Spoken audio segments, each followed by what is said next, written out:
Hi everyone. आज हम कोशिका के प्रकार देखने वाले हैं। इसके पहले वाले वीडियो में हमने पूरा कोशिका देखा है, लेकिन वो वीडियो काफी लेंदी हो रहा था।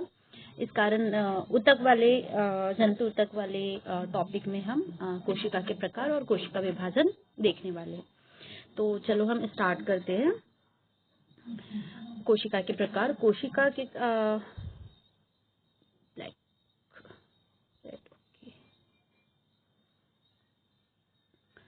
केंद्रक की उपस्थिति और अनुपस्थिति के आधार पर दो भागों में बांटा गया है। ठीक, पहला है प्रोकैरियोटिक कोशिका, सेकंड यूकैरियोटिक कोशिका। जो प्रोकैरियोटिक कोशिका है उसमें केंद्रक नहीं होता है और यूकैरियोटिक कोशिका में केंद्रक पाया जाता है। ये कम विकसित होते हैं। प्रोकैरियोटिक क्योंकि उसमें केंद्रक भी नहीं होता है तो ये कम विकसित होते हैं, और केंद्रक उपस्थित होने के कारण ये अधिक विकसित होते हैं। यूकैरियोटिक।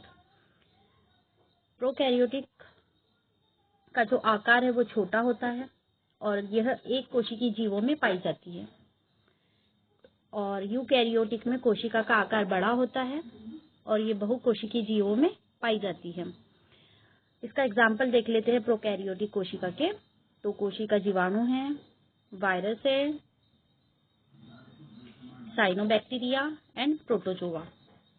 यूकैरियोटिक कोशिका में जंतु कोशिका, पादप कोशिका, कवक की कोशिका। तो ये कोशिका के प्रकार थे। अब नेक्स्ट है कोशिका विभाजन। तो जो कोशिका विभाजन है इसको ये पैतृक कोशिका मतलब पेरेंट सेल से एक नई संतति कोशिकाओं डॉटर सेल जिसको बोला गया है, उसके बनने की क्रिया कोशिका विभाजन कहलाती है। पेरेंट सेल से डॉटर सेल का बनना क्या है? कोशिका विभाजन है। और जो कोशिका विभाजन है वो दो प्रकार के होते हैं। पहला है माइटोसिस जिसको समसूत्री विभाजन बोला है, सेकंड है अर्धसूत्री विभाजन, मियोसिस। अब माइटोसिस किसे बोला है? इसे कायिक कोशिका विभाजन भी कहते हैं, सोमैटिक सेल डिवीजन भी कहा जाता है। किसे? समसूत्री विभाजन को। इस कोशिका विभाजन में दो एक समान कोशिकाएं बनती हैं जिनमें गुणसूत्रों की जो संख्या है वो समान होती है, इसीलिए कहा गया है समसूत्री विभाजन। परिणाम स्वरूप दो संतति कोशिकाओं का निर्माण होता है समसूत्री विभाजन के कारण। ये जो विभाजन है वृद्धि और मरम्मत आदि के लिए आवश्यक है। कौन? समसूत्री विभाजन।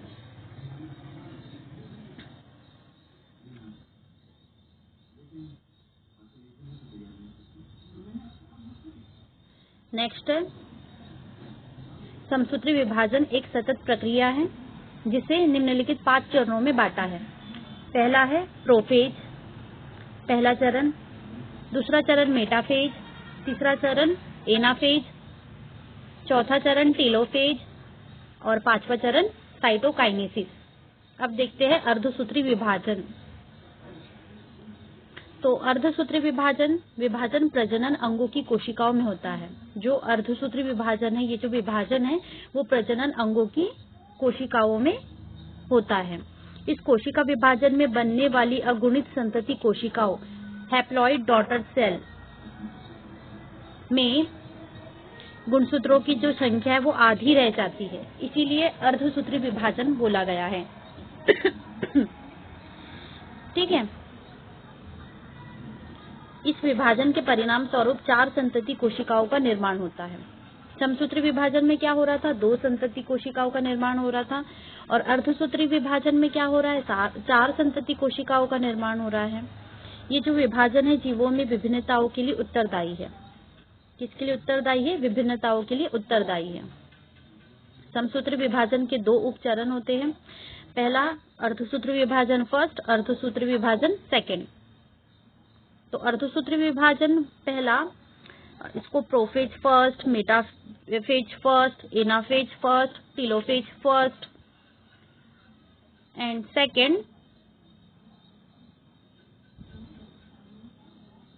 अर्धसूत्री विभाजन सेकेंड में prophase second, metaphase second, anaphase second, telophase second. ये था अपना अर्धसूत्री कोशिका का विभाजन। कैसे कैसे होता है, क्या टाइप थे इसके, क्या क्या उनके गुण हैं, ये सब।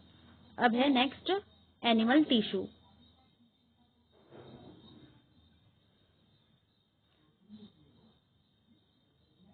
एनिमल टिश्यू कोशिकाओं का वह समूह जिनकी उत्पत्ति, बनावट और जो कार्य है वो समान हो, क्या कहलाते हैं? ऊतक कहलाते हैं।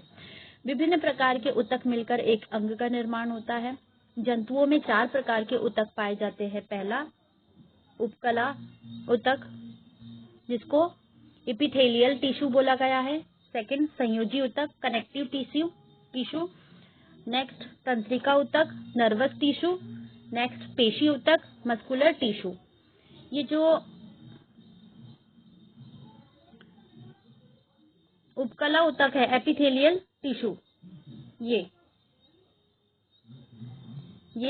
ऊतक जंतु की बाहरी, भीतरी या स्वतंत्र जगहों पर पाए जाते हैं। ये कहाँ पाया जाता है? जंतु की बाहरी, भीतरी और स्वतंत्र जगहों पर पाए जाते हैं। इस ऊतक की कोशिकाएं जो है एक दूसरे से जुड़ी होती है, ऐसे, ये ऐसे एक दूसरे से जुड़ी है।